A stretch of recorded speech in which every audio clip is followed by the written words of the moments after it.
আসসালামাইকুম। আমি এম রহমান মানিক।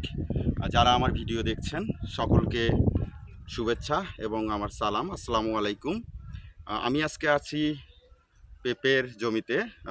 এই জমিটাতে 110টি গ্রিন লেডির চারা লাগানো হয়েছে। চারার বয়স 15 দিন।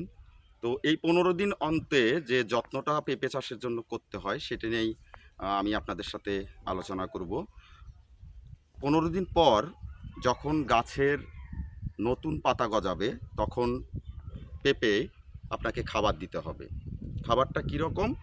সেটা হচ্ছে যে আপনি যদি জমি চাষের সময় পর্যাপ্ত টিএসপি পটাশ পরিমাণ মতো দিয়ে থাকেন, তাহলে আপনি 15 দিন পর ওই জমিতে আপনি দিতে পারবেন গাছ প্রতি 40 গ্রাম ইউরিয়া এবং সাথে ভার্মি কম্পোস্ট বা ভালো মানের কম্পোস্ট সার আপনি দিতে পারেন। কম্পোস্টের যেহেতু পার্শ্ব প্রতিক্রিয়া নাই, তো সেক্ষেত্রে আপনি পরিমাণ মতো কম্পোস্ট ব্যবহার করতে পারেন। এখন হচ্ছে আপনি কিভাবে দেবেন। এটা দেওয়ার জন্য আপনাকে গাছের গোড়া থেকে 1 ফিট দূরত্বে চক্রাকার বৃত্ত করে নিতে হবে। এই বৃত্ত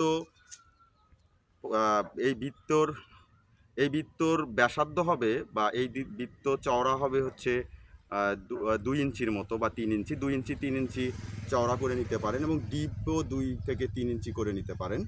করার পর আপনি এই রিংয়ের চারপাশে এই গাছ প্রতি 40 গ্রাম ইউরিয়া আপনি ছিটায়া দেবেন। দেওয়ার পর আপনি পরিমাণ মতো জৈব বা ভার্মি কম্পোস্ট যেটাই দেন সেটা দেওয়ার পর এই রিংয়ের বৃত্তটাকে আপনি কি করবেন, ঢেকে দিবেন, মাটি দিয়ে ঢেকে দিবেন। তো আজকে এতটুকুই ছিল।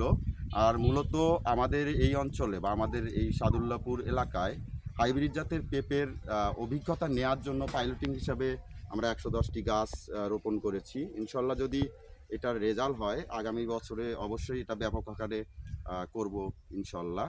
সকলেই সাথে থাকবেন। আছি কৃষকের সাথে, কৃষির পাশে। ধন্যবাদ সবাইকে।